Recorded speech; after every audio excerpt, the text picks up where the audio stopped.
how does one establish being an excused person in regards to purification? So we have the hukum of the ma'dhur. The ma'dhur from the word udhr, which is an excuse. So this is someone who has a chronic excuse, an excuse that is extended, and with the presence of this excuse, if we follow the rules that are set for everyone, he would not be able to perform wudu, and therefore not be able to pray.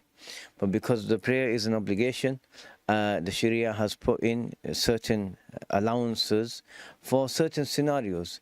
So any chronic situation where wudu is repeatedly invalid by something outside of a person's control, we call them a ma'dhur.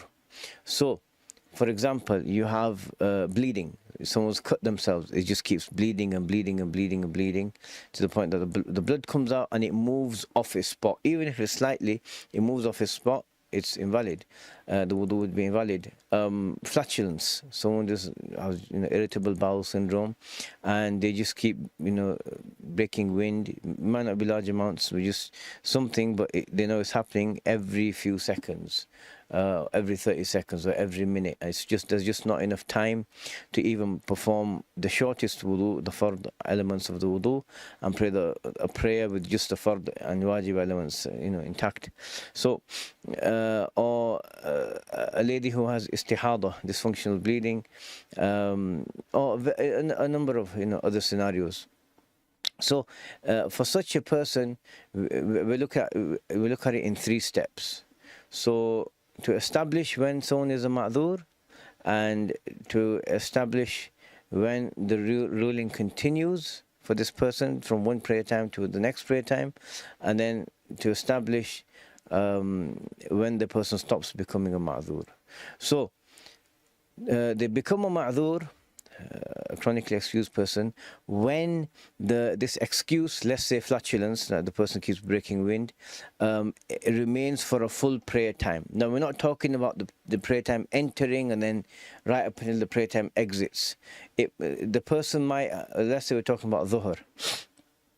The person has just sat down and he hasn't prayed dhuhr, and there's like an hour left until asr starts. In this hour, the problem starts, and then he just keeps breaking wind. So for him, we're going to class this as the whole prayer time. If it starts earlier, then we class the whole prayer time as the prayer time for him. But so it's not about the from the beginning time to the end of time. It's from where the person is, and the excuse has starts if he hasn't prayed before. If he has prayed before, no problem. But if he hasn't prayed before, then wherever he is until the end of that prayer time, there's not enough time for him to go to a sink, wash his face, arms, wipe his head, wash his feet, and go and stand on the prayer mat and pray the fard. There's not enough time. The excuse will occur. So that's one element. So if he keeps breaking wind, or if he keeps bleeding, for example, for the whole prayer time, then it's established he's a ma'dhur. Then, in order for him to, so he can just make one wudu in that prayer time, and he can pray. He can pray.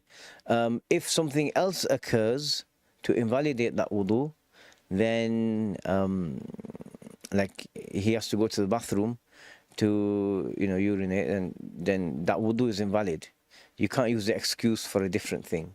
So he would have to make a fresh wudu. But if the excuse is, if the flatulence is still there, then he's going to keep, he just has to remain with that first wudu he made. So that's established. The second thing is, how do we know he remains as a ma'dhur? So the excuse has to be present even once in the next prayer time. Because if it's present even once, then it could come back again, foreseeably, right?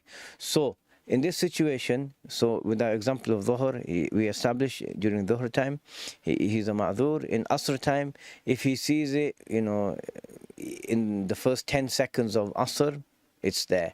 If he sees it in the first half an hour, even once, it's there. So he can go, he can make a wudu at the beginning of asr, and right up until the end of asr, in the asr time, he has wudu. So he can pray that prayer, and he can, perform a tawaf or touch the mushaf, no problem. And so when does the excuse end? Is if he goes through a full prayer time without seeing it there. So from Maghrib to Isha, he makes wudu at the beginning of Maghrib, and then it's just not there at all until Isha. We say you're no longer a ma'dhur. You can't just use one wudu, for everything. If something occurs to invalidate it, you're going to repeat it. So that's the basic rule. And then there are a number of other things, but he needs to perform a wudu, and when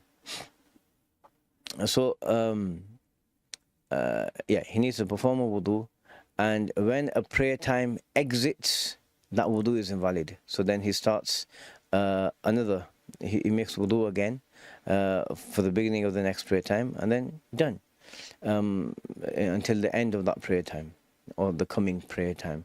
That prayer time. And that pretty much covers it. There are a few more details. I did say if his excuse is from one type of, let's say, bleeding, then he can't. If he goes to the bathroom to relieve himself, then he has to make a wudu again. He can't say, oh, well, no, I'm a ma'dhur. So that's the general breakdown of it. We have a number of other detailed answers on our answer service.